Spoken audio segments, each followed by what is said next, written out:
Okay, today's charging app is no app, actually. Just like when I did the video last week about the Sun Country Highway, these are just dumb EVSEs. Nice thing about these ones is the really long cord that it has. Reaches across one space, 2 spaces to the other side. Despite the fact that it's made by Flow, that EVSE is just a regular, like you install it in your garage kind of personal EVSE, it is not connected to the Flow network or any of the networks that Flow connects to, like ChargePoint, Shell, EVgo, if you've got one of those apps or cards from the States. None of those connected networks are connected to this EVSE. It's just a regular, dumb EVSE. Connects power to the car. It's just like a smart extension cord. The grocery store here, Longo's, they installed 4 of these units, and they put up the sign that says that you have up to a 2-hour stay, and then after that, they reserve the right to tow your car. I don't think that's been a problem yet. I've rarely ever seen more than 2 cars in the 4 spaces that they've got assigned.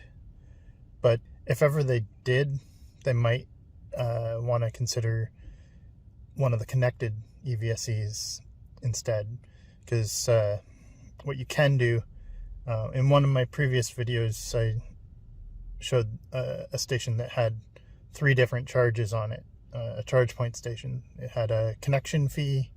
It was like $1.50, a per hour fee of $1.50 an hour for the first 3 hours, and then an overstay fee where it went up to $4 an hour if you went over that.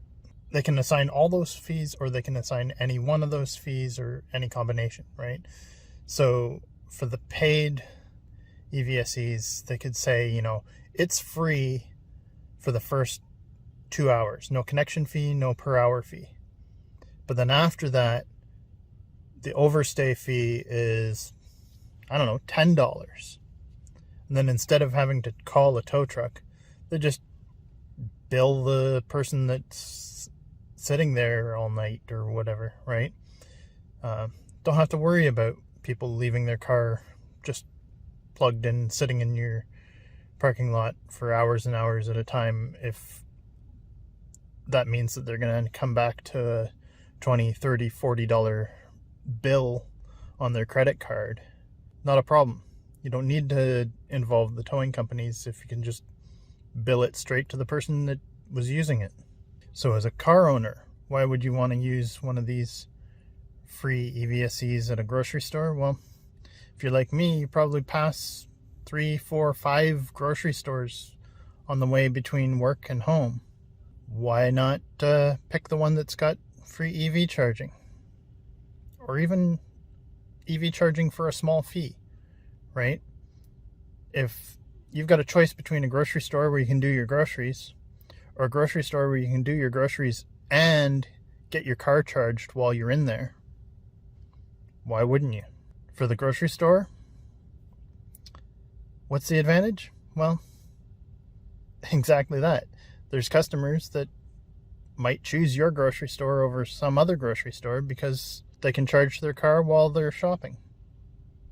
They're going to be here anyway for half an hour, an hour. They might as well get some juice while their car's just sitting there anyway.